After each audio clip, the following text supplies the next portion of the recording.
गला काट प्रतियोगिता का मतलब है कि आपका मुनाफा शून्य है। स्केलिंग अप, आनुपातिक रूप से बढ़ें। एक बार जब आप अपना बाजार बनाते हैं और उस पर हावी हो जाते हैं तो आपको धीरे धीरे इसका थोड़ा व्यापक बाजारों में विस्तार करना चाहिए। अमेज़न बताता है कि यह कैसे किया जा सकता है। जेफ बेजोस की संस्थापक दृष्टि कभी ऑनलाइन खुदरा विक्रेताओं पर हावी थी, लेकिन उन्होंने जानबूझकर किताबों के साथ शुरुआत की। सूची में लाखों किताबें थी, लेकिन उनमें सभी का आकार लगभग समान था।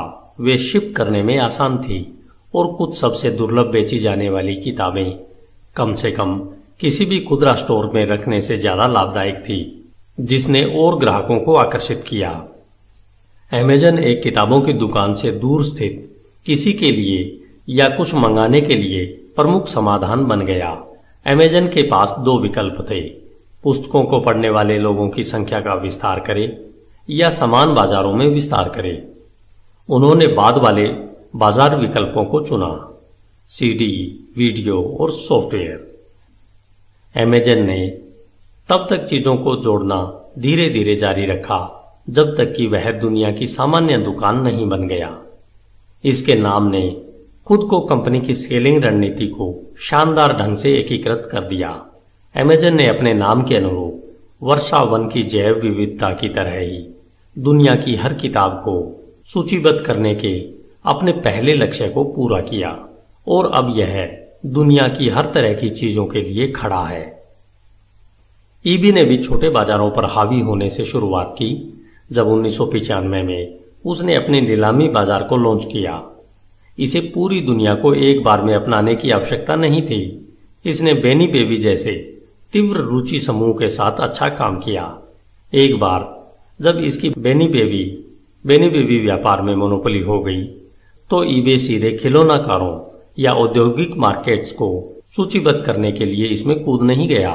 यह छोटे छोटे शौकियों को पूरा करता रहा जब तक कि यह ऑनलाइन व्यापार करने वाले लोगों के लिए सबसे विश्वसनीय बाजार न बन गया।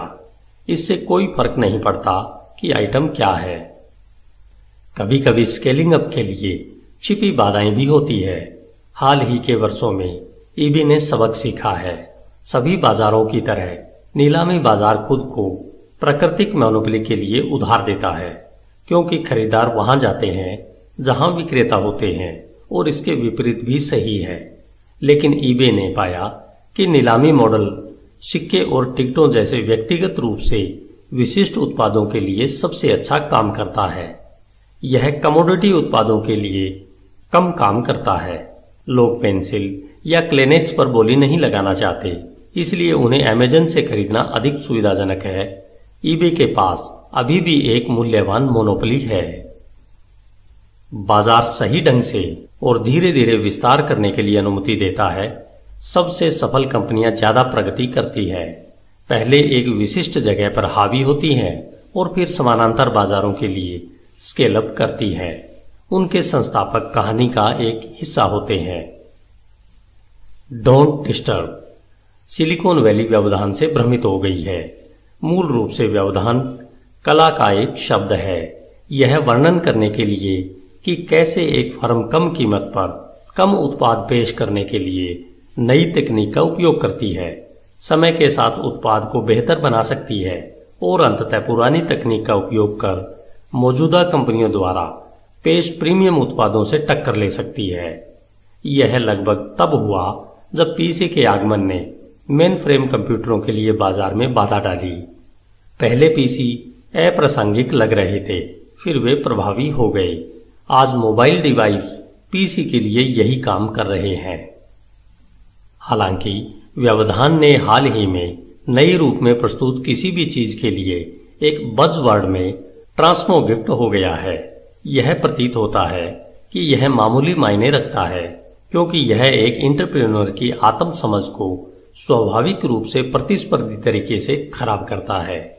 इस अवधारणा को मौजूदा कंपनियों के लिए खतरों का वर्णन करने के लिए तैयार किया गया है। इसलिए स्टार्टअप व्यवधान का मतलब है कि वे खुद को पुरानी फर्मों की आंखों के माध्यम से देखते हैं। यदि आप अपने आप को अनदेखी फोर्स से लड़ने वाला सोचता